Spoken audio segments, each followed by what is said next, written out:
Então, eu E aproveito. já Bom estamos dia, aqui. Bruno. Bom dia, Uhum. bom dia. Muito obrigado, tá? Porque é sempre um prazer poder estar à conversa contigo, embora desta vez seja uma conversa com alguns ouvidos, espero, mas essencialmente é para mim fascinante ir acompanhando até o teu percurso, porque tu, de certa maneira, acompanhaste o meu percurso. Portanto, é agir ver como a gente Exato, ainda continua a fortalecer, né, estes pontos de contacto que o tempo não apaga e exato, até fortalece apesar da distância. Portanto, muito obrigado também pela exatamente. oportunidade de falar de uma coisa que eu gosto imenso. Obrigado, eu. Eu ia começar exatamente por aí, que é, tu sabes que eu te considero um excelente profissional, nunca fiz segredo disso, há anos que eu te digo isto. Tiveste um papel essencial no meu percurso, foi a mudança de trajetória do meu percurso foi muito graças a ti e ao projeto da GEDOP, na altura. Um, Uhum. e, É uh, verdade. e, e, portanto, considero-te bastante como excelente profissional. E uma das coisas que eu, que eu, que Obrigado. eu, que eu respeito imenso e que tenho admiração é a tua capacidade também de adaptação e de transformação e da tua prática clínica. Apesar de seres um excelente profissional, quer dizer, não te ficaste pela tua prática, que era uma prática já com sucesso e com muitos pacientes, mas foste adaptando às novas exigências também, aos novos desafios e àquilo que a ciência também vai produzindo e naquilo que hoje em dia se sabe que a dor e a inflamação, no fundo, as queixas principais dos nossos pacientes, têm mecanismos muito mais complexos do que as disfunções, do que as lesões teciduais, e esses mecanismos estão relacionados com o stress, com o sistema imunológico, com os mecanismos de regulação da homeostasia, etc. Portanto, nos últimos anos tens-te focado nestes aspectos e eu tenho achado bastante interessante este teu percurso e a forma como não ficas estático e és dinâmico neste sentido. Um, e não te deixaste esmorecer, no fundo, também com todos os desafios que tiveste em termos profissionais e de luta pela osteopatia, no fundo. E então tenho bastante admiração e apreço por ti neste sentido. Ia começar exatamente a conversa por aqui, que era falares um bocadinho então do teu percurso, como é que passas, se calhar, de uma prática, vamos dizer, se calhar mais convencional, embora com bastante sucesso, e como é que te começaste, então, a apaixonar ou a focar-te nestes conceitos de alostasia, de homeostasia, de potenciar os processos fisiológicos, biofeedback, etc. Olha, muito obrigado por essa introdução fantástica e eu, antes de responder, que eu farei com muito gosto, gostava também de equilibrar aqui um pouco as coisas relativamente àquilo que eu acho do teu próprio percurso, porque, como eu disse, eu acho que tem vindo a par e passo. Realmente, quando comecei a envolver-me com a profissão, envolvi-me sempre de uma forma bastante intensa e quando nós organizámos através desse grupo do GEDO, que era um grupo, no fundo, que tentávamos trazer competências para Portugal, dando acesso a profissionais que não tinham hipótese de ir para fora, como eu tive. E foi muito curioso quando recebi o teu e-mail, que ainda hoje me lembro, que me perguntavas, vindo do nada, o que é que eu tenho a ganhar com isso. E o que eu achei absolutamente maravilhoso foi que, não conhecendo, fizeste uma aposta, foi fantástico, né? De um pequeno grupo onde estavam representadas todas as áreas da osteopatia aqui em Portugal. Nem toda a gente aderiu, mas tu não só aderiste, como foste até ao fim. Portanto, foste uma das duas pessoas que conseguiu fazer, apesar de toda a formação da osteopatia ser em Portugal, conseguiste preparar, ir à Inglaterra, uma língua que era estranha, tiveste que preparar para isso e demonstrar a tua competência ao mundo. E isso deu logo, a mim pelo menos, deu logo a noção de quem é que eu tinha ali à frente. Portanto, quando eu depois, mais tarde, falarei sobre isso, me afastei um pouco desta questão mais da comunidade osteopática em termos de formação, uma das coisas que me tranquilizou imenso foi tu já lá estás a fazer esse papel, tem sido uma resiliência, um remar contra a maré, e eu acho fantástico cada vez que a gente fala, apesar de sempre de uma necessidade de ter mais gente a apoiar-te nisso e eu não poder fazer, mas ao mesmo tempo eu vejo que tu vais ficando cada vez mais forte e isto tem a ver com isto que nós vamos falar aqui de certeza absoluta, que é como é que nós nos tornamos mais fortes, não é? Pronto, portanto, quero também partilhar esta minha admiração por ti, porque acho que tu cresceste muito mais do que eu cresci, sem dúvida nenhuma. Dito isto, ora bem, eu... Sabes, Muito obrigado. Estou aqui já com lágrima no olho. Vamos, mas obrigado. É uma das coisas que não podemos fazer, de facto, é desistir. Desistir é a última palavra a aparecer no vocabulário. Não pode ser, não é? Temos esta vida e esta vida é para se fazer aquilo que se acredita. Com honestidade, com consciência e com honestidade. Isso é que é o mais importante. O que torna o caminho muito mais difícil, sabes? Torna o caminho mais difícil. Olha, eu vou começar pelo seguinte, que tu há pouco disseste que eu tinha tido, digamos, vamos lá ver, uma prática convencional dentro desta área mais de terapia manual, mas na verdade eu não sinto exatamente. Eu tenho uma certa pena não ter sido um osteopata ou um fisioterapeuta convencional. E porquê? Eu já tinha... Desculpa, é verdade. Eu, quando eu disse convencional, houve uma parte do meu encéfalo que se torceu um bocadinho. Eu só disse convencional no sentido de comparar aquilo que é uma terapêutica manual, sobretudo, não é? E a intervenção manual com outras intervenções. Era só nesse sentido, porque tu és dos melhores osteopatas que eu conheço e um bom osteopata tem que ter um raciocínio que não é nada convencional. É um raciocínio muito mais global. Foi nesse sentido que eu fiz. É verdade. Sim, eu não me senti minimamente desvalorizado. Eu até, como te digo, houve uma coisa que eu senti ao longo da minha carreira, ter tido pena de não ter partido dessa base. E eu digo porquê? É que eu já tinha feito 4 anos de engenharia quando desisti do meu curso e quis ir para a área da saúde. E nessa altura, eu já no meu 12º tinha pensado em ir para a fisioterapia, porque era o que eu conhecia, mas nessa época a fisioterapia não estava integrada no Sistema Nacional de Educação. Eu, como vivia aqui na zona de Cascais, obviamente era a Escola de Alcoitão, que seria, digamos, a minha referência, mas nessa época, como, digamos, a estrutura de ensino da fisioterapia ainda não estava regulamentada, aquilo era um acesso um pouco estranho e eu achei aquilo realmente muito fora do que eu pretendia do ensino oficial. Portanto, acabei por desistir dessa ideia. Mas com o passar dos anos e com a minha insatisfação no curso de engenharia, eu acabei por começar outra vez a gerar esta necessidade de ir para a área da saúde, até porque, do envolvimento com o desporto, nós sempre temos curiosidade em tratar as nossas mazelas, como tu bem sabes.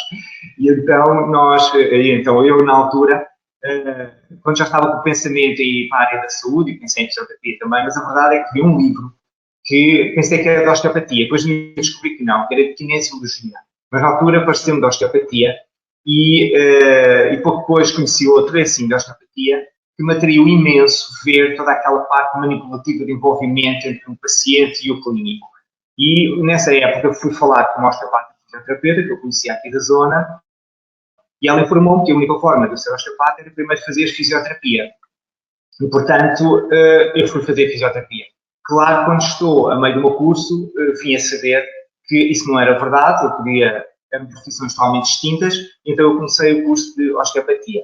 Imediatamente me apaixonei, obviamente, e pouco depois de ter acabado a formação, foi em 2001, 4 meses a seguir, eu tive contacto com uma das pessoas que me influenciou mais. Influenciou-me logo muito no início, ou seja, quando eu estava a arrancar como terapeuta manual, digamos assim, osteopatia, embora também já tivesse fisioterapia, mas a osteopatia era onde estava realmente o meu interesse e me fazia sentido, por causa dessa questão global da abordagem à pessoa.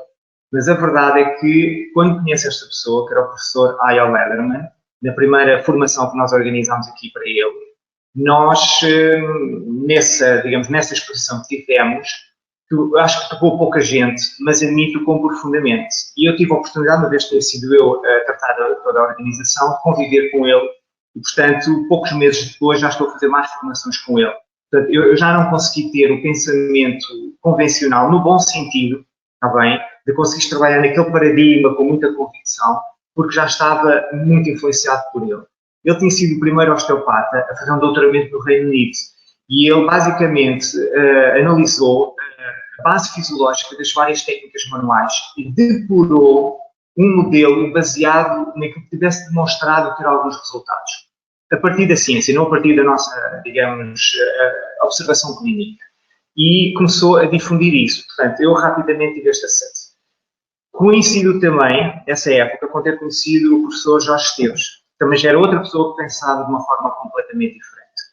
Eu, quando vou para a Inglaterra a primeira vez, que foi em 2002, aliás, foram umas semanas antes até do professor Lederman cá estar, eu estou cerca de um mês lá em Inglaterra com o Jorge e conheço também outra pessoa que me influenciou tremendamente neste pensamento global, que era o Dr. Graham Sharma.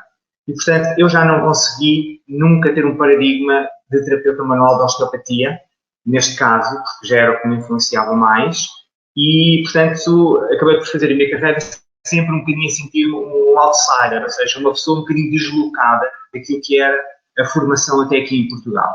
E por isso é que eu acho que também se gerou em mim esta necessidade de partilhar este mundo novo a que eu tive acesso e o ter trazido pessoas para o pé de mim foi sempre nesse intuito. Claro que em termos das necessidades da profissão na época, elas eram muitas, o ensino estava muito espartilhado, havia de facto várias metodologias. Eu, o que aprendi no Reino Unido, integrava todas essas, portanto, elas não eram mutuamente exclusivas, mas havia a questão que as ligava a todas, que era o raciocínio clínico e era até o estatuto que nós tínhamos que conquistar relativamente às outras classes profissionais e ao público, obviamente, mas relativamente às outras classes profissionais, que nos ajudasse a ganhar uma certa credibilidade e autoridade no nosso meio. E então, pronto, a criação desses grupos de apoio à formação dos osteopatas e, inclusivamente, também outra iniciativa em que tu participaste e que foi das primeiras ações que nós tivemos aqui na Saúde Escudeiro, foi também, mais uma vez, juntar todos os grupos profissionais para tentarmos criar um processo de autorregulamentação. Portanto, antes ainda de termos a Marquesa aqui colocada, lembras-te disso? Já nem me lembrava dessa, é verdade. Sim, pois, sim, é verdade. Tirámos uma fotografia que eu não sei onde está, mas terei que procurar nos arquivos porque acho que é histórica. Eu acho que está no Facebook do José Cigarro. Quer dizer, tenho esta ideia, mas não tenho a certeza. Posso estar a falar. Ok. Mas tenho ideia da fotografia, pelo menos, não me lembro, mas é verdade, já muito não me lembrava. Pois, nesta altura estávamos todos muito ativos, de facto. Depois acabou-se por formar a FEDOP, conseguimos juntar as associações todas. Foi uma altura muito interessante, foi muito interessante. Foi, porque tínhamos que nos unir. Claro, exatamente. E realmente quando andávamos antes aqui a pensar em regulamentações, quando olhávamos para dentro da profissão estava tudo ainda muito fragmentado. Havia muitas sensibilidades porque achávamos autoridade no método que tínhamos aprendido e não respeitávamos muito o método dos outros. E vamos lá ver, eu quando estava a ensinar lá em Inglaterra, uma das coisas curiosas é que eu uma vez estava a pensar mais numa linha por exemplo, muito que a gente hoje considera aquela linha da osteopatia francesa, mas francesa é aquela que existia em Portugal, porque em França eles eram muito mais globais do que aquilo que depois começou a ser ensinado cá. Hoje é diferente, obviamente. Mas depois, noutras alturas, estava num pensamento muito mais tipo na escola onde nós viemos, que era a escola do Dr. Borges de Sousa. Portanto, para mim era fantástico poder aceder a estas várias metodologias e poder até perceber como é que elas faziam sentido, integradas. Ou mesmo que a pessoa não integrasse, o que é que as ligava, essa conexão? Pronto, e, portanto, foi um prazer enorme quando, apesar destes projetos não terem ido à frente, eu depois desinteressei-me, obviamente, porque o meu próprio projeto clínico absorvia demasiado para eu me sentir com energia suficiente para fazer essa luta. E não sentir também que desse o perfil que eu vejo, por exemplo, em ti, vejo noutros colegas nossos, que, apesar das dificuldades, se calhar gostavam de estar a fazer outras coisas, ou que as coisas já tivessem outro patamar, mas a verdade é que vocês têm um perfil para esse tipo de, digamos, de conexão na profissão. Eu senti que não tinha. Pronto. E depois também me obrigava a estar em contato com algumas pessoas que orbitam na nossa comunidade, que não tinham muito interesse em ter esse convívio, e portanto acabei por me afastar. Mas esse silêncio em termos da profissão permitiu-me realmente dedicar um pouco mais a este desenvolvimento, não é? Que nós hoje chamamos aqui este modelo que utilizamos na Saúde Escudeiro, que não é um modelo exclusivo. É um modelo com muitos autores, não só do meu percurso pessoal, mas também das referências que eu utilizo. E, portanto, no fundo, aquilo eu sinto que me levou a desenvolvê-lo foi esta necessidade, eu creio que nós todos como clínicos sentimos, de ter sempre melhores soluções para mais pessoas. E eu senti numa certa altura que só a ferramenta de terapia manual não era suficiente, por causa dessa contextualização que tu fizeste, não é? Ou seja, por detrás deste desequilíbrio orgânico, a pessoa pode manifestar síndromes dolorosos, não há dúvida, esses processos inflamatórios espontâneos, os famosos maus jeitos, aparece de muitas formas diferentes, mas a verdade é que esse fundo estava lá e eu não conseguia dar a volta a isso, não conseguia, com a minha dedicação manual. Então comecei a sentir-me cada vez mais preso e bloqueado. O meu primeiro passo nessa época foi perceber melhor o sistema nervoso. E foi quando eu comecei a envolver com a literatura ligada ao sistema nervoso autónomo, que rapidamente me levou aos sistemas de biofeedback. Quando eu digo que sistemas de biofeedback são sistemas que fazem leitura de sinais fisiológicos do nosso organismo, de processos que são inconscientes, como, por exemplo, a atividade cardíaca. A partir de um certo ponto, ela torna-se muito evidente, não é? Mas são processos totalmente inconscientes numa primeira fase, mas que era possível monitorizá-los e utilizá-los para os melhorar.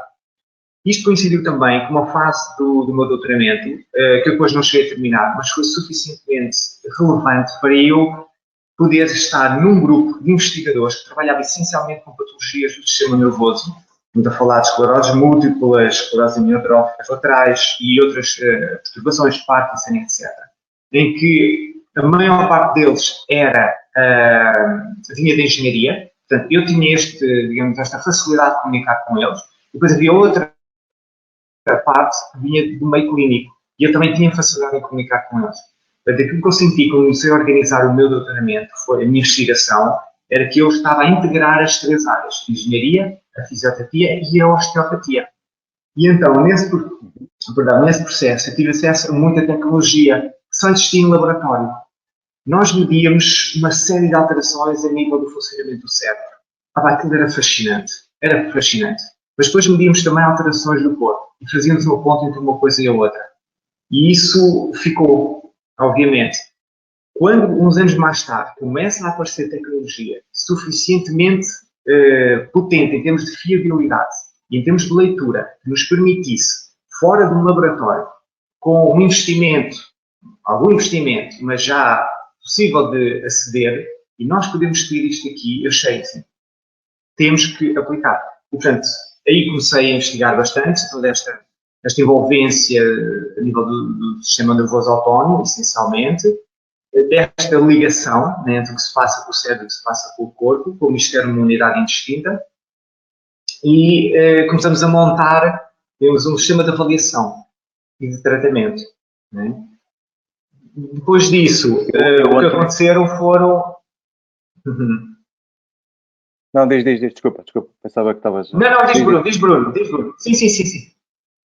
Eu ontem estava a ver uma conversa na Academia de Ciência de Nova Iorque com uma neurologista chamada Suzanne Sullivan, e ela disse uma coisa extraordinária que já vem dos tempos de Freud, que Freud dizia: se um pensamento nos leva a um movimento, a uma ação, porque é que um pensamento ou uma emoção não nos pode levar a um congelar o movimento, a uma inação, a uma paragem de movimento. E ela, como neurologista, tem visto coisas como cegueira, paralisias, hemiparésias e doenças de todo o tipo, mas sobretudo relacionadas com o movimento e portanto, também e o input, não é mesmo o input visual, que é uma coisa em que eles, radiologicamente, só observando a imagem da ressonância, não conseguem ver alterações nenhumas, ou eletrobiográficas, ou seja o que for, e portanto não encontram alterações na condução, nem patológicas, anatomopatológicas das vias eferentes ou aferentes, daquelas vias corticais, seja o que for. E o que ficaram absolutamente espantados. E o que começaram a perceber é que havia alterações no substrato anatómico em que havia umas relações muito grandes e muito desenvolvidas e muito ativas do córtex límbico, metalímbico, emocional com a resposta, seja qual for, a resposta motora, seja qual for. E, portanto, de facto, esta coisa da doença, das patologias relacionadas com o movimento ou relacionadas com o que for, quer dizer, mesmo com o input visual, seja o que for, com a dor, com a inflamação, com a autoimunidade, em que há determinadas pessoas e pacientes que não têm alterações nenhumas em termos anatómicos ou patológicos, mas que têm ali o substrato anatómico relacionado com esta componente emocional da região metalímbica, etc., de facto, com alterações fisiológicas, na resposta fisiológica, o que leva a coisas extraordinárias como uma paralisia ou uma cegueira, e as pessoas acreditam que estão assim, quer dizer, não é que não estejam. Quando dizemos psicossomático é preciso ter cuidado, porque não é aquela ideia que a pessoa, enfim, é maluquinha e não coisa. De facto, há uma crença do sistema nervoso em que, por defesa ou por reação, se comporta de determinada maneira, ao extremo até de uma pessoa poder estar cega ou poder estar parésica. É uma coisa absolutamente fascinante. Exatamente. Desculpa ter interrompido. Exatamente. Bruno, não foi interrupção, foi um acrescento. É exatamente isso, sabes?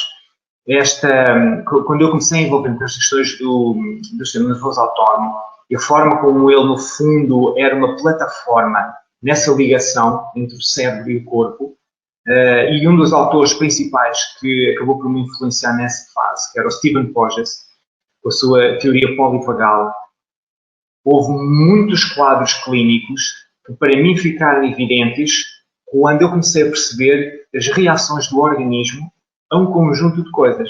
De tal maneira que uma das brincadeiras que às vezes faço aqui com as pessoas em relação a, digamos, estes processos inconscientes é, por exemplo, ter um desses sistemas de biofeedback ligado ao corpo, por exemplo, para medir a atividade muscular, o padrão respiratório, a atividade cardíaca, e pedir-lhes para, sem me dizerem, fecharem os olhos e pensarem numa coisa boa. E depois, ao fim de 2 minutos, mais ou menos, pensarem numa coisa má. E eu vou dizer-lhes quando é que pensaram na boa, quando é que pensaram na má. Ou seja, eu vou ver através da reação do corpo o que se passou no pensamento deles. E isto é estrondoso. É estrondoso. Porquê? Porque uma das maiores dificuldades que eu sinto, e eu creio que todos nós sentimos, neste nosso apoio às pessoas que vêm cá por problemas físicos, é explicar-lhes porque é que certos conselhos que nós damos, das suas rotinas de vida ou enfim, até dos seus padrões de pensamento, porque é que tem tanta importância seguir aquelas indicações. E como a pessoa não tem na sua convicção, na sua crença, que isso seja assim, ela raramente adere. E então essa foi uma forma que eu encontrei de assim, olha, eu não vou convencer disto, eu vou demonstrar o que é diferente. Então venha cá, vamos ligar e vamos ver o que acontece. E vamos vendo nessa reação a sua própria evolução. E isso fez com que se aproximasse muito mais esta nossa fase de aconselhamento da fase de aplicação pela pessoa. Estás a ver? E portanto, houve neste trabalho, claro que é um trabalho duro, Bruno, é um trabalho duro, e eu sei que tu tens feito de uma forma excepcional, não é? Toda esta tentativa de influenciar e de instalar este software nos nossos colegas, da importância que tem este substrato, porque ele não vem com uma correlação, não vem com, digamos, uma verificação patológica. E a maior parte das pessoas que nós tratamos aqui não vem com doenças instaladas. Vem com aquela coisa que é terreno de ninguém, no fundo. Né? Portanto, muitas vezes as pessoas dizem-nos, olha, assim, eu fui ao médico, diz que está tudo bem, mas a verdade é que eu não me sinto bem. Eu não estou bem. Há qualquer coisa a acontecer no meu corpo. E a pessoa não entende. Né? E isso é muito perturbador psicologicamente. Muito perturbador. Portanto, foi muito a pensar nesta necessidade, ok? Que nós acabamos por investir aqui bastante nisso.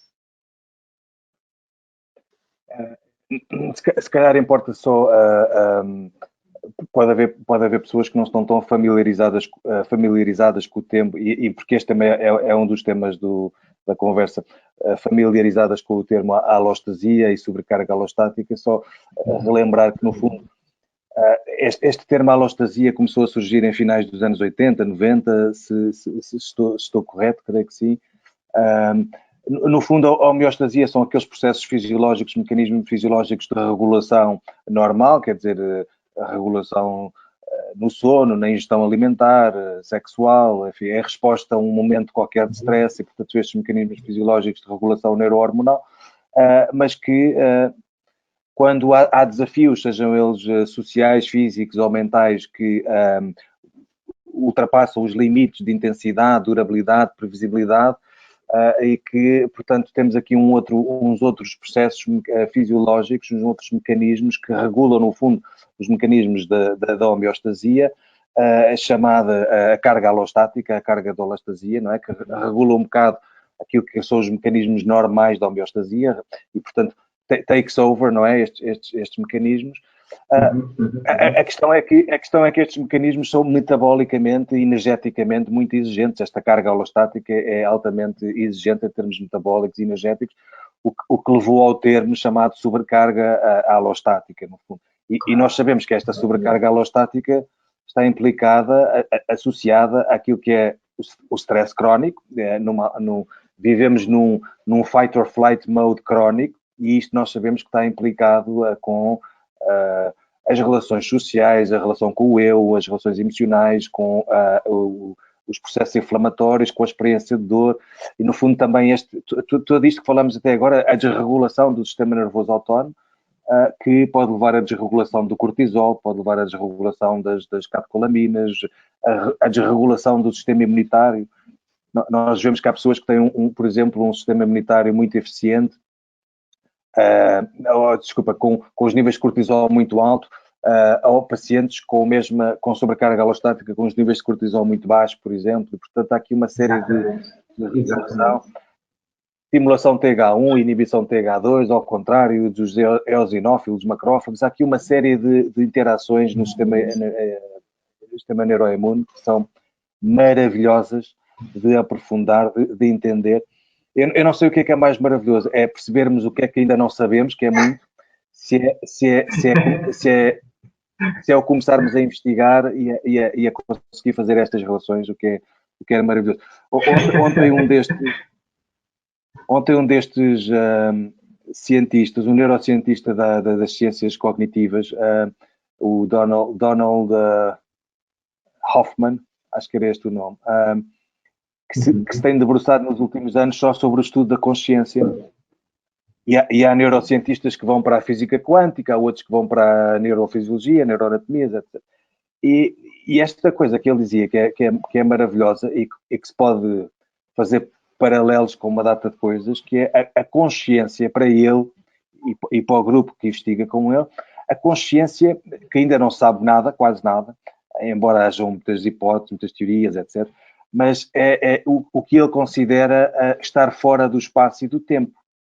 E isto para eles dá-lhes uma percepção de que o espaço e o tempo também ou seja, a tua realidade, seja a realidade externa como a realidade interna física, depende também da tua percepção dessa realidade. E por isso, neste sentido, em termos de doença, um indivíduo que tem uma percepção dele próprio, uma percepção do meio externo, se for uma percepção negativa, já se entende que essa percepção negativa também traz efeitos, ou pode trazer efeitos negativos e nefastos também para a saúde, no fundo. E aí é um bocadinho com este equilíbrio que tu trabalhas, não é? Claro, exatamente. Com este equilíbrio exatamente. Disseste aí tanta coisa que eu adorava pegar. Realmente é um mundo vastíssimo, vastíssimo. E sabes que aqui há uns 3 anos, mais ou menos, eu senti que, pela primeira vez, os meus interesses pessoais tinham fundido completamente com os meus interesses profissionais. Já não conseguia dissociar as coisas que pregava, nesta forma de aconselhamento e de apoio, das coisas que praticava. E, portanto, vamos começar aqui com o princípio, com uma alostação, mas assim, é exatamente como tu caracterizaste. No fundo, se nós conseguimos viver em equilíbrio, completo, ou seja, os nossos metabolismos estão a decorrer todos normalmente. E sempre que aparece um determinado desafio, o nosso corpo tenta manter esse equilíbrio. E, portanto, produz um conjunto de alterações para manter esse equilíbrio. Por exemplo, se o meu corpo for sujeito a uma temperatura bastante elevada, ele imediatamente inicia um processo para manter a temperatura nuclear, seja 37 graus ou o que for, ele inicia um conjunto de alterações fisiológicas, como, por exemplo, o arrefecimento do corpo, o aumento da circulação, o aumento da atividade cardíaca. Se este esforço for durante um curto espaço de tempo relativamente moderado, uma vez desaparecendo esta exposição, ele retoma o seu equilíbrio. E esta parte é fundamental. O problema, tal e qual como tu disseste, é quando ele é demasiado intenso, demasiado frequente ou se prolonga ao longo do tempo. Porque uma das características que o nosso sistema tem é que ele está sempre a tentar adaptar-se. Naturalmente, ele tende sempre para o equilíbrio. Sempre. O que acontece é que nas nossas situações de dia a dia, sujeitamos muitas vezes, voluntária ou involuntariamente, a situações que lhe exigem essa adaptação. E ele tem este efeito de se conseguir adaptar. O problema é que a partir de um certo ponto, a tentativa de adaptação acaba por ser uma agressão que altera completamente o funcionamento, a ponto de se poderem desenvolver mesmo doenças e patologia instalada. Já não estamos a falar de um desequilíbrio, de uma disfunção, estamos a falar de patologia instalada. E quando nós olhamos para o percurso da pessoa, nós vemos precisamente essa sobrecarga a ir acumulando. O curioso nisto tem sido um pouco aqui a nossa experiência, e como tu disseste, realmente há sistemas que funcionam de uma maneira assim funcionador. É que nunca, como nesta área, eu me apercebi da individualidade. Ou seja, não há mecanismos de exposição a estes desafios que sejam inerentemente bons ou maus. Eles encerram em si o bom e encerram o mau. Depende de várias situações. Depende do momento da pessoa, depende de um conjunto de circunstâncias que se acumularam ao mesmo tempo. Eu dou um exemplo das minhas próprias experiências. Houve uma altura que eu acumulei vários estímulos, que a gente chama hoje de estímulos de otimização. Então, com isso, o frio, a atividade física, a parte da alimentação, a parte do sono e etc. E uma das coisas que aconteceu é que, a nível do sistema nervoso, António, que é uma das coisas que eu monitorizo regularmente, eu estava, apesar de me sentir super bem, extraordinariamente bem, a verdade é que, a nível do sistema nervoso, começava a mostrar que qualquer coisa não estava a funcionar bem. E os problemas começaram a seguir, de facto. Portanto, nenhum destes estímulos foi lá colocado para fazer mal. Foram todos porque há evidência que fazem bem. Mas a relação que tinham comigo naquela fase e naquele aglomerado de, digamos, de ações, não tiveram esse efeito. Portanto, há constantemente que refazer este processo. É uma das coisas muito interessantes nesta ideia, neste conceito da alostasia, ao contrário da homeostasia, é que é esta antecipação antecipa-se e, portanto, há uma série de mecanismos fisiológicos que antecipam perante desafios persistentes, permanentes, não é? No tempo ou de muita intensidade, começam a antecipar o fenómeno. É um dos e podemos fazer até a relação com, por exemplo, as teorias da evolução. Porque é que a resposta de fight or flight é tão diferente quando vivíamos na selva e tínhamos que fugir de animais predadores, etc. E porque é que a mesma resposta de fight or flight é quase oposta quando passamos a viver em comunidade e que temos que nos dar todos bem, não podemos andar à luta por tudo e por nada, vivemos em maior segurança porque estamos em comunidade, mas depois também temos períodos de invernos prolongados e de fome e, portanto, não podemos ter uma resposta de fight or flight que seja metabolicamente muito exigente, com níveis de cortisol muito alto, porque a pessoa morre mais cedo, não é? Envelhece, e, portanto, passamos a ter uma resposta de fight or flight inversa, que é com níveis de cortisol baixos, etc. E, portanto, esta previsibilidade ou esta antecipação, vou preparar o meu corpo, os meus mecanismos, vou-me antecipar ao problema porque este desafio já se está a tornar muito persistente e vou antecipar aqui. De facto, parece mau, mas no fundo não é mau nem bom, é uma adaptação, no fundo. Isto, é muito interessante. Exato. Exatamente. Acho que tem... É isso mesmo. Acho maravilhoso estás a fazer este tipo de trabalho que que envolve muita coisa. Diz-me tu, Pedro, mas envolve desde a ergonomia, desde a forma como a tua postura, e a tua postura também é o espelho da forma como tu vês o mundo e te vês a ti próprio, exercício, alimentação, o ambiente que te rodeia, sei lá, os níveis de O2, meditação, exercício, quer dizer, é aqui uma panóplia de coisas que tu deves falar com os teus pacientes, imagino eu, não? Claro, claro. Não, é isso mesmo, Bruno. Sabes que, no fundo, para esta ideia da alostase e da carga alostática, nós podemos dividir em dois grandes grupos os estímulos que têm ação. O grupo das rotinas e dos comportamentos, e incluímos o sono, a alimentação, a atividade física, por exemplo, estes, e, por outro lado, nós temos os fenómenos ligados à parte psicossocial, em que nós temos as condições de vida, nós temos as relações familiares, nós temos, digamos, a satisfação a nível profissional, etc. E elas todas podem contribuir. E a gente nunca sabe quais é que podem ter mais peso. É quase impossível. Então, o trabalho que a gente faz para as pessoas é tentar perceber precisamente isso, qual é que é esse peso. A ideia não é modificar tudo. E é muito engraçado quando nós sugerimos algumas ações às pessoas, elas ficam com a sensação, mas isso é muito radical. E assim, pode ser socialmente radical, no sentido em que não é habitual. Mas para o seu organismo é o contrário. E isto liga àquilo que estavas a dizer, na nossa ancestralidade. Isto que parece que é hoje, digamos, uma maldição que temos, ter esta reação ao stress de fight or flight, não é? Na verdade, quando foi desenvolvido, foi o que nos permitiu sobreviver, porque essas ameaças eram essencialmente ameaças físicas, em que se vias o arbustozinho lá mexer, tu não ias lá ver o que é que se passava. A primeira coisa que tu fazias era pôs-te ali para fora, e por isso é que o corpo preparava-se para fazer isso mesmo. E se tu não tivesses hipótese de fugir, tu preparavas-te para lutar pela vida, e mais uma vez o teu corpo preparava-se para isso. O problema é que o mesmo mecanismo pode ser ativado por um pensamento, como agora, por exemplo, que é: eu não vou ter dinheiro para pagar as minhas contas para o próximo mês. Ou então, a pessoa não fazer a sua atividade física ou privar-se das suas horas necessárias de sono, tem exatamente a mesma resposta.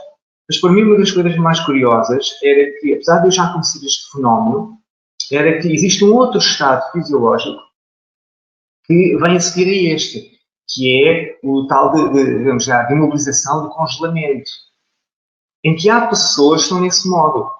E essa avaliação é uma avaliação que nós conseguimos também distinguir, a forma como monitorizamos, não só pela descrição clínica das pessoas, mas pela forma como se monitoriza, porque há parâmetros neurofisiológicos que nos dão precisamente onde é que a pessoa está. E então, quando se está num destes dois modos, porque eles são mutuamente exclusivos neste caso, ou seja, não se pode estar em fuga-luta, não se pode estar em segurança e não se pode estar em mobilização ao mesmo tempo, ou se está num ou se está noutro. Não é possível ter dois sequer, quanto mais três. E isso, há um exemplo que eu acho fantástico, que até retirei do Sapolsky, que tem aquele livro fantástico de porque é que os cérebros não têm úlceras, e também tem um trabalho fabuloso nesta área do stress, em que ele dá uma descrição como um governo, um Estado, um país que está em guerra e que, portanto, todo o orçamento está dirigido para as Forças Armadas, para combater os inimigos. E, portanto, não sobra nada, sobra para a cultura, para a saúde, para, digamos, os serviços sociais. E isto é o que acontece com o nosso sistema. Quando ele está num destes modos de defesa, pela luta ou de imobilização, ele não pode estar preparado para fazer reparação celular, fazer a regeneração, fomentar a sociabilidade, que são exatamente os mecanismos necessários para esta autorregulação e segurança para adquirir esta alostase. E a resiliência é fomentada e é promovida neste estado. Vamos lá ver, a exposição a pequenas doses de stress também faz parte de aumentar a resiliência. Quando nós, por exemplo, expomos o corpo a determinadas ações, como são um jejum, ou o frio, ou o calor, o que nós estamos a fazer, estamos a ativar mecanismos que são naturais. O nosso corpo está especialmente bem com doses moderadas de stress. Mas o moderado é digamos, uma quantificação que não é absoluta. É uma quantificação que varia pessoa para pessoa e depende da altura. Há pessoas que em certas fases podem sujeitar-se, vamos imaginar, a uma certa temperatura, mas noutras fases aquela temperatura já é agressiva, tem que diminuir. E esta gestão, mais do que a ciência, é uma arte. E a autoexperimentação, como nós temos estes dispositivos todos aqui disponíveis e ensinamos a pessoa a utilizar, permitem-nos isso. Assim, hoje será um bom dia para eu me massacrar com a minha atividade física? Ou no sentido de eu querer a minha saúde e a minha performance, é melhor fazer um treino bastante mais ligeiro ou até não fazer nada. Okay? E esta parte tem sido, digamos, a mais fascinante de conversar com as pessoas. Porque como as pessoas leem muito na internet, então muitas delas já fazem experiências, assim, sim, eu já ouvi falar, sim, eu já fiz e tal. Ok, vamos ver o efeito em si. Não é um efeito absoluto. Faz bem a pessoa mergulhar-se numa banheira com cubos de gelo? Às vezes, outras vezes não. Então, mas como é que eu sei? Vamos monitorizar. Isso é muito interessante.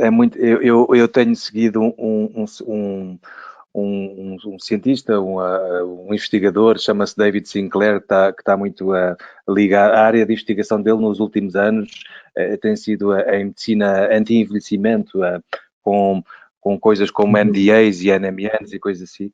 E ele para além desta suplementação, que ainda está a título experimental, e portanto ainda não está na fase, não sei se já está na fase humana ou não, acho que sim, mas ainda está a ser estudada, no fundo.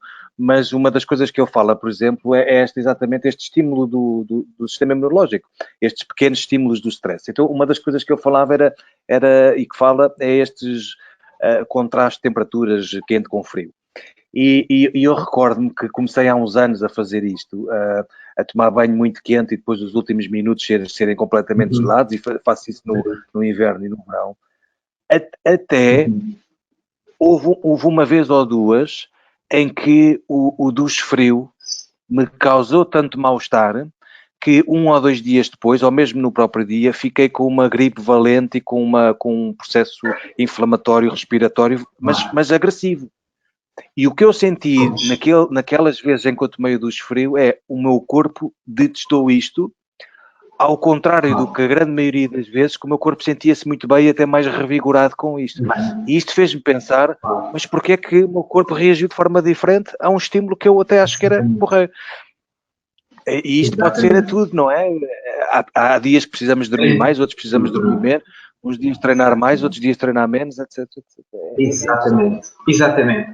Exato. Por isso é que a alostase... Desculpa, diz. Não, diz. Não, desculpa ter interrompido. Uma das coisas que eu comecei a perceber e às vezes questionava-me é porque que a minha reação, o meu corpo reage de formas tão às vezes diferentes, tão antagónicas ao exercício, por exemplo. Eu gosto muito de fazer exercício, agora já não faço há algum tempo, mas gostava muito de treinar intensamente. E eu reparei que havia 2 estados, que era, gostava muito do treino e do treino intenso. O pós-treino podia-me pôr numa disposição absolutamente fantástica e super empático, e estar disponível e estar bem disposto e sentir-me bem, como podia-me pôr numa disposição absolutamente para dentro, individual, sem paciência nenhuma para os outros, sem energia até para os outros, e portanto são 2 estados antagónicos. O que tu disseste é absolutamente maravilhoso, que eu não só tinha esta percepção empírica de mim, mas nunca tinha pensado sobre isto, como é tão válido isso que tu estás a dizer. É fascinante. É verdade. É muito válido e é muito, vamos lá ver, nós já conseguimos deitar a mão a esse fenómeno, ok? Já conseguimos prever, de certa maneira, essa necessidade do corpo. E aqui há sempre uma ligação. Eu falo um bocadinho aqui de tecnologia, mas a verdade é que a intuição também faz parte. Só que o problema é que a intuição nos engana às vezes. Portanto, a gente tem que ter aqui uma ponte entre as duas. Nenhuma delas sozinha nos dá resposta, ok? Eu recordo-me, e partilhando também um bocadinho a minha experiência, que quando eu comecei a fazer estas ações um pouco mais radicais socialmente, o que aconteceu foi que eu tinha tido já há muitos anos, ainda do tempo em que cheguei a Inglaterra, em 2004, sentia aquele inchaço abdominal, aquela perturbação, aquela coisa às vezes da digestão que não se fazia bem, muito prolongada. Passaram-se anos e quando não melhorou até se foi agravando. E eu fui fazer todas as coisas médicas que eram necessárias, com o gastroenterologista, as colonoscopias, endoscopias à procura. E o médico dizia, não se encontra realmente assim nada. Pronto, ele anda às soluções normais, de alívios de vários, e bem, estou a fazer aquilo e estou a pensar, mas não vou passar a minha vida nisto, como é óbvio, tem que haver aqui outra solução e eu tenho que esgotar essa solução. E fui falar, interessante, sou operado ao apêndice, e quando vou à minha consulta, uma semana depois, o médico diz-me, olha, o que eu acho que aconteceu é que houve uma inflamação no intestino que acabou por influenciar o próprio apêndice. Eu vim a pensar naquilo, entretanto falei com uma médica que já vai acompanhando há algum tempo, que é também homeopata, de medicina ortomolecular, fui lá, conversei com ela e partilhei isto com ela e ela disse a mesma coisa, Pedro, também não encontro nada realmente aqui fora. Portanto, vamos fazer o seguinte, vamos fazer uma análise às fezes, mas tem que ser feita no estrangeiro, ao microbioma, porque ainda não existe cá, agora já existe, mas na altura não existia, e eu, ok, disse que sim, ok, tudo bem, eu preciso perceber isto. Entretanto, venho para casa e venho assim a pensar, mas depois o que é que eu faço com essa informação? Vou passar a minha vida a tomar bolinhas e pininhos? Nunca mais saio disto. Não. Isto tem que ir por outro lado. Eu nessa altura já andava a navegar aqui por algumas áreas de estimulação fisiológica natural e que, como eu tinha tido muito contacto com uma pessoa que infelizmente já não está entre nós fisicamente, que era o Dr. Francisco Varatores, do Instituto Macrobiótico, foi a pessoa com quem eu tive mais contacto a nível de saúde natural. Houve muita coisa que, da minha convivência com ele durante anos, que ele me passou sem eu lhe prestar atenção, mas que de repente começam a assaltar-me constantemente na forma de ideias. E então, isto, sem ser nada em concreto, há várias modalidades. Então, o que é que eu começo a fazer? Eu parto do princípio em que eu tenho certeza que estou em stress crónico. Vou partir desse princípio. Mesmo que eu não me sinta assim, eu vou partir desse princípio. Portanto, a primeira coisa que eu vou tentar vai ser regular o meu sono. E vou utilizar a respiração para isso. Comecei a fazer. Depois, sabia que o frio era importante. E comecei a fazer as minhas exposições ao frio. E depois, um dia, começo, digamos, a estudar um pouco o ritmo circadiano e a importância que tinha de horários de alimentação e das janelas de alimentação. E começo a jantar até mais ou menos mais tarde, uma refeição de às 6 da tarde. Mas há um dia em concreto que eu chego a casa, depois da minha última refeição às 6 da tarde, e por volta das 8, a Teresa, a minha mulher, tinha feito um jantar, né? E ela estava a comer, e olhei para aquilo, tinha um aspecto apetitoso, e eu resolvi comer e comi uma dentada. Era esparguete com carne guisada. E eu como. Eram 3 da manhã, ainda não tinha conseguido desenrolar a digestão. E pensei, isto não pode ser assim. E então decidi, é hoje que eu vou começar a fazer jejum. E vou fazer até me sentir bem. A questão é que ao fim de 3 dias, sem comer absolutamente nada, eu de dia para dia sentia-me cada vez melhor. Sentia-me tão bem que passei a ficar com esta sensação. Eu estou bem é quando não como, não é quando como. E perdi o medo de morrer, não é? Por não me alimentar. É a trabalhar e a treinar, porque eu treino cedo e também, às vezes, de uma forma intensa, e a sentir-me a subir pelas paredes, maravilhosamente bem. O que acontece é que com tudo isto, o meu sono melhorou imenso, só com tudo isto eu perco peso sem querer. E então as minhas roupas começaram a parecer as roupas de salada. Minhas é que não eram. Eu puxava as calças e as calças desciam. Pronto. E as pessoas começaram a dizer aquilo que tu também notavas, é que havia dias que eu estava irascível, as pessoas não me suportavam, eu tinha pouca paciência. Ou seja, eu sentia-me bem de uma forma, mas apesar de ter melhorado, eu acho que ultrapassei o limite desse equilíbrio para ir para a carga alostática outra vez. E de repente, nesse ano, apareceram pela primeira vez na vida frieiras, que eu nunca tinha tido. E eu chegava a tomar esses banhos de água fria, um bocado prolongados às vezes, e passado uma hora e tal ainda estava a tremer.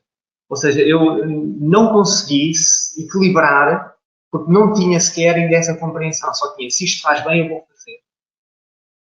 E, portanto, todo o processo que veio a seguir foi precisamente assim, qual é o objetivo? É saúde, então temos que ter aqui parâmetros que nos digam o que é estar saudável.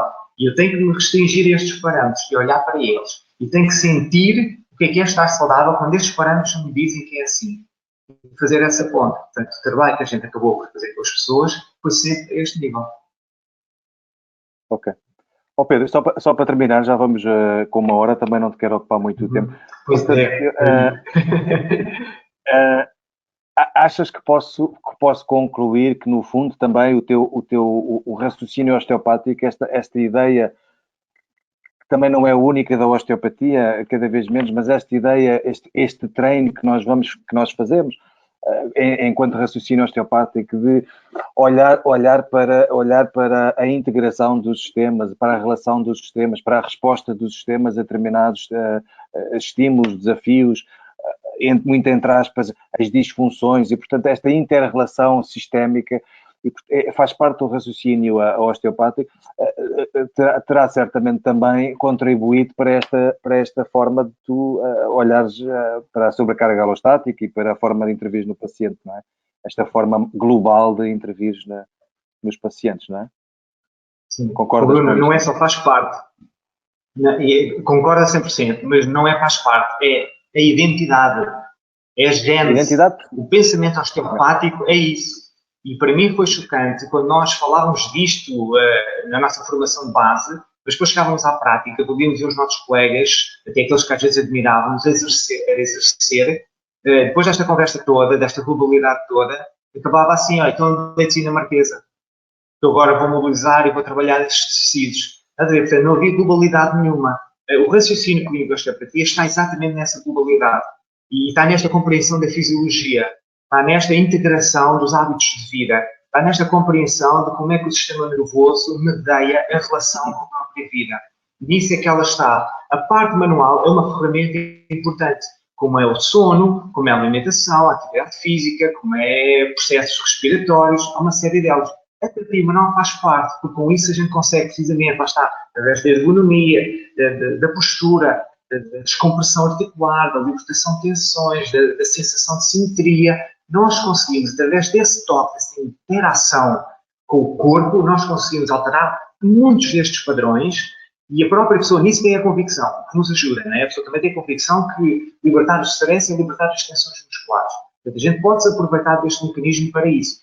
E nós temos a oportunidade, durante a nossa sessão, de partindo de um pressuposto, pode até estar completamente errado, na mente da pessoa, que é o tratamento físico vai curar, nós temos a hipótese, ali durante meia hora ou 1 hora, de deixar as sementes que fazem com que o resto da semana, até a pessoa voltar à nova sessão ou já no regresso, faça o verdadeiro efeito fisiológico, que é através desse aconselhamento, digamos, essa entrada no estilo de vida da pessoa e tentar mexer em algumas coisinhas, dando soluções que funcionem na vida dela. Não é só dizer à pessoa, perca peso e pode ficar quando tiver menos 20 quilos, isso não é solução absolutamente nenhuma.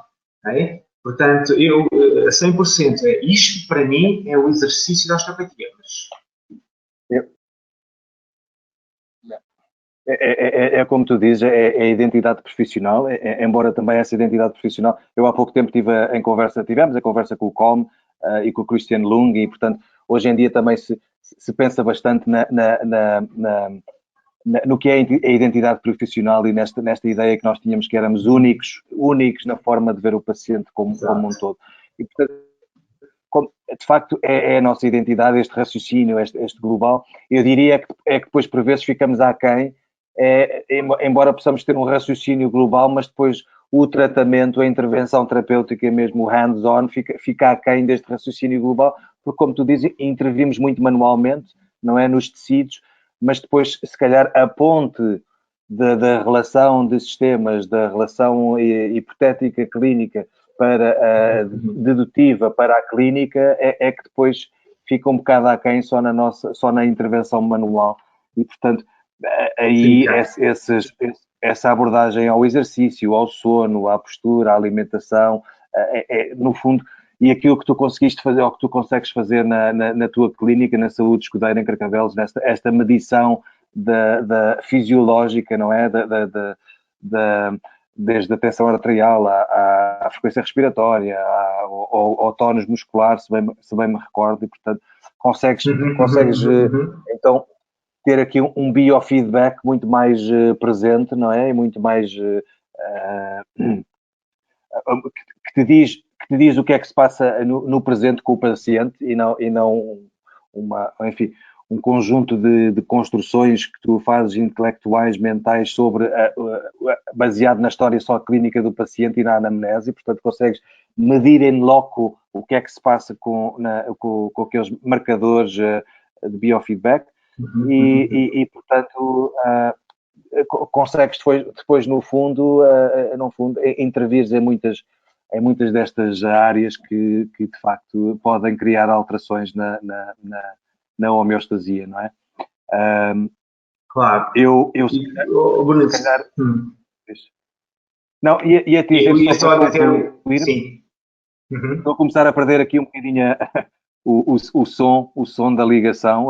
Estou a ficar aqui com umas alterações, era só para depois não perder aqui o contexto da coisa. Não. Diz. O resto, não é? Claro, claro. Ia só dizer o seguinte, sabes que uma das minhas maiores dificuldades quando contacto com colegas nossos, quer da osteopatia, quer da fisioterapia, como disseste há pouco, isto já não é exclusivo da osteopatia. Eu conheço fisioterapeutas que são muito mais em termos de raciocínio osteopatas do que são a maior parte dos osteopatas que eu conheço. Mas quando estou a falar com colegas, e nós temos sempre porta aberta, precisamente para essa integração, gostávamos de expandir todo este modelo, mas a grande dificuldade é que colidimos precisamente com a própria crença que o osteopata tem que a sua ferramenta é exclusivamente, e a sua identidade é exclusivamente terapia manual. Okay? E que isto são territórios que não lhe pertencem. Claro que é difícil, é uma área complicada, exige algum estudo, é verdade, mas é uma área fascinante. É uma área fascinante. E principalmente dar às pessoas as ferramentas para elas serem autónomas na gestão da sua vida. E quando elas são autónomas, recorrem a nós muito mais conscientes e é muito mais fácil para nós as ajudarmos. Além de que isto é divertido. É muito lúdico. A pessoa monitorizar-se é equipamentos que a pessoa pode ter em casa a preços acessibilíssimos e são fabulosamente divertidos. Ok? Porque a gente está a ver o corpo a funcionar para além do que é a nossa percepção. Portanto, agradeço a imensa oportunidade de estarmos aqui a falar também para os colegas que possam ter interesse nisto. Não é uma ideia de influenciar, existe, é isto. Também faz parte da osteopatia, faz parte de uma fisioterapia também mais global e de outras áreas, na naturopatia se calhar também. E hoje temos aqui pessoas como és tu, como sou eu e outros colegas, que podem ajudar outros colegas a desenvolver terrenos mais abrangentes. Portanto, olha, muito obrigado por essa oportunidade. Ficamos assim para continuar a nossa conversa noutra altura. Acho que não tem que haver o risco de, ou não se tem que pensar no risco de estarmos a entrar noutras áreas, porque houve alguém que fazia uma pergunta ao Dr. Oliver Thompson, que é um osteopata que tem falado muito sobre a comunicação com o doente e a forma como comunicamos com o doente, e fala muito na área cognitiva e das neurociências e da parte psicológica e da forma como o paciente pode ter medo e então a desconstrução daquilo que é o comportamento do paciente. E alguém lhe perguntava se não estamos a entrar noutras áreas de intervenção mais relacionadas com a psicoterapia, com a psicologia. E eu acho que não temos que ter esse receio na medida em que ninguém se apresenta como psicólogo, nem como psicoterapeuta, nem é uma consulta de psicoterapia, nem seja do que for. O que estamos a dar é ferramentas e conselhos que fazem parte também daquilo que é o rol do pensamento osteopático e da nossa caracterização como profissionais de saúde. É só isto. Claro, exatamente. E quando há situações mais complicadas, temos felizmente esses especialistas para quem encaminhar. É simples. E por isso é que nós trabalhamos com uma série de pessoas que compreendem o que a gente faz e que, ok, tudo bem, a partir daqui já não é connosco. É simples. Mas tens toda a razão. Nós somos isto. Nós somos hábitos e comportamentos. Não é? É isto que nós somos como profissionais. É ajudar as pessoas. Porque nós temos tempo para isso. E temos este conhecimento abrangente. E podemos fazer isso até enquanto estamos a aplicar a terapia manual. É isso mesmo. Pedro, muito obrigado. Muito obrigado. Muito obrigado. E vamos vendo por aí, vamos conversando. Obrigado mais uma vez. Vamos com certeza. Beijinhos à família. Obrigado também. E pronto, foi a nossa conversa com o Pedro Escudeiro. Espero que tenham gostado. Acho que foi bastante produtiva. Passo a apresentar a nossa próxima convidada, Laira Ramos. A doutora Laira Ramos é um nome incontornável na área da reabilitação do períneo e da área uroginecológica. É então doutorada em uroginecologia pela Universidade Federal de São Paulo, é mestre em Ciências da Fisioterapia pela Faculdade de Motricidade Humana, é especialista em reabilitação perineal, é autora, formadora e palestrante internacional, que também, com muito agrado nosso, aceitou o convite de estar à conversa connosco. Vamos falar sobre a reabilitação do períneo, as disfunções do assoalho pélvico, nesta área então da uroginecologia, na próxima segunda-feira. De resto, despeço-me, podem acompanhar, portanto, as Osteotalks ou através do